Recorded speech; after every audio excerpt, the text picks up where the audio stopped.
Goa yechiporofita takumbovatipa zvarikaita zvachaita pani parakasita pani varikamita varikakuita from centimeter to kilometer ndakambotamba nanolita nanamariya namarita mumwe wacho rikamuchita anga kuti rikamubhita ndakamusiya nebhita akatadza kundifita imbozviti akaita rikamurasisa sapita ndakamuita yadhavhita vaida kuti sista vangu mumitiswe murasiswe zvese zvamunoronga zvinyadziswe nemi mukomashuwa vaida mutyiswe mupengeswe mutadziswe mukanganiswe takavabata pamweya nechiporofita ndo parikasiya tatova dambura muswe vaitibatira mbiya vachikanda bakatwa vakupiswa saka varege vapiswe. Yeah, man, moral booster to start the phenomenon that was never been known, will never be known until such a time when the knowledge unknown is to be known. My name is Tripple K, moral booster. I come from Mondoro. No, I have the friend of mine who told me about Culture Studio. Actually sent a message through WhatsApp.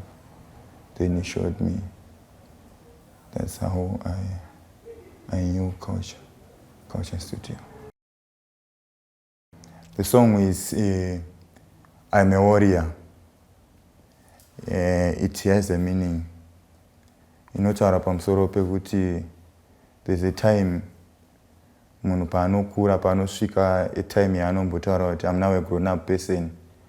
Ombozviudza mulife mako kuti kana wanga uri roja ongozvitipa kuti ndatova landlord. Ndo pakungotanga kungoti watova nemind dzematurity ombozvimiririrawo.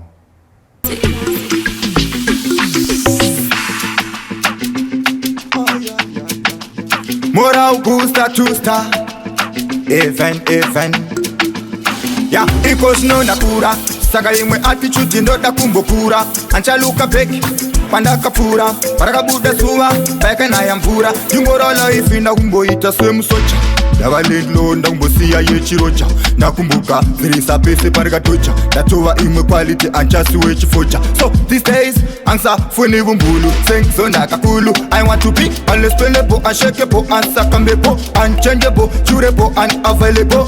Moral booster, I am a warrior. One more time. I am a warrior. Nakumboita semdara nchatora semahara doko wasandashkara indoziva pandorara ndiri munhu wenyama ndomborana losi juka zinomborema pamwe ndomboisa fosi ona ndane ndebvu ndakutoita rikirons kumba ndini mukadzi ndini murume ndine sosi ndakumbopota ndomboita yandorota ndombosota ndokorekta pandoshota. I am a warrior. I am a warrior. I am a warrior. I am a warrior. Yeah, andina time ndogara ndakakloka ndikarega kushanda ndinenge ndatobroka ndingatopera soka kana kutotyoka muchanditumidza zita rekuti Mr. Woka ndifenda nonoka chero rikadoka ndichatofaita nengirosi kunge jakobo tori kuda popo kuita wachopo kurambwa nehama hopo ndovhurumuka setsuro parinomuka monas ndenge ndine focus atiye mutonas kubatanidza tu mapoints ilocus azviitike fast chiworiya ndakatanga ndichibata locus. I am a warrior. Let me select one more. I am a warrior.